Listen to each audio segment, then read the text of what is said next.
नमस्ते सबैजनालाई म फेरि आज चाहिँ एउटा हाम्रो अबाउट अ लाइफ है लाइफको बारेमा जुन ममा भगिरहेको कुराहरू सो हजुरलाई यसो सेयर गरौँ भनेर होइन आई जस्ट बिलोङ लाइक मोनेस्ट्रीबाट आएको म चाहिँ बिलोङ चाहिँ मेरो मोनेस्ट्रीबाट आएको सो मैले नेपालमा चाहिँ 60वटा काम गरेँ है सो म यो के भन्न चाहन्छु भन्दाखेरि आफ्नो लाइफ अगाडि बढ्नको लागि चाहिँ nobody depend anyone like you trust with yourself and you can do it प्रायः जस्तो मैले के देखिरहेछ भने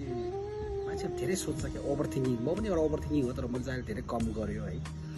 you have to do action के जे हुन्छ पछि एक्सन गरिहाल्नु तर यो भनेको मतलब यो होइन कि फेरि 50 लाख लिएर एउटा ठाउँमा झापै हालिहाल्नु भन्ने मतलब होइन त्यो सोचेर विचार पुऱ्याएर काम चाहिँ गरिहाल्नु त्यही भन्दै आजको लागि